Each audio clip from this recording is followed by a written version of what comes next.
I mean, what an amazing project to be involved with. Crazy.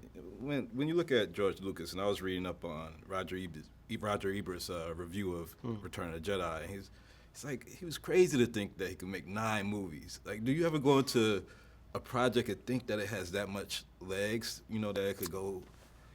I think you have to take everything one step at a time.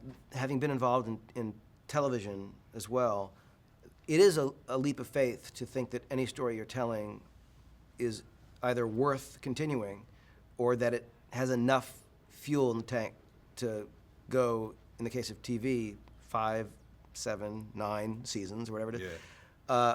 In the case of Star Wars, I know everyone feels like it was this sort of thing that was written. It was always inevitably going to be all these stories. But the truth is that the first Star Wars movie that was made, it was so powerful, and there was so much going on beyond the borders of what you saw. But I'm not sure how much it was clear. There was no written thing that there would be this extended universe. There was no. Yeah. It wasn't known as much as George knew what he wanted to do.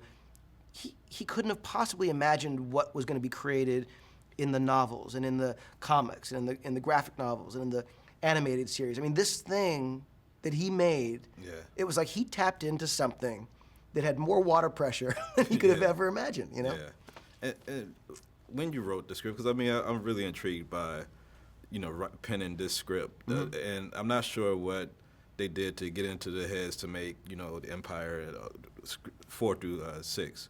But did you have to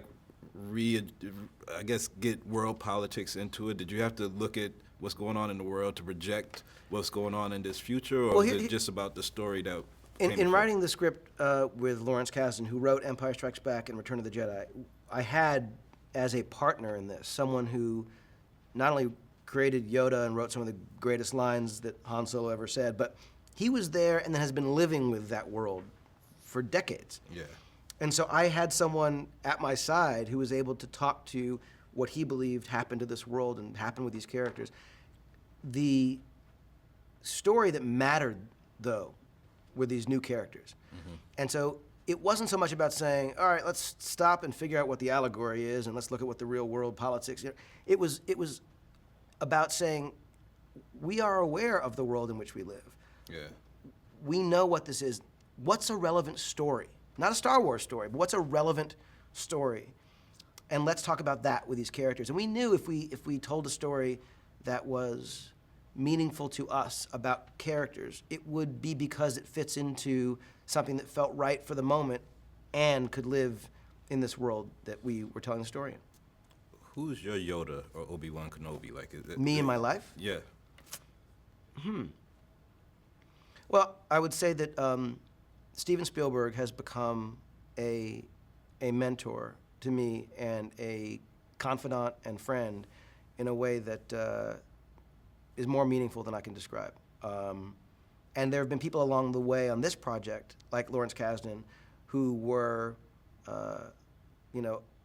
a little bit older and a lot wiser, and people that have taught me enormous amounts. And then, of course, John Williams, who wrote the music yet again for this movie, and is, I think, for Steven and Lawrence Kasdan and so many of us, a kind of icon and deep, wonderful, kind soul, as well as maybe the most talented man on the planet. Thanks for inspiring the next generation. Oh, cheers, man. Appreciate it. Thank you. Thank you.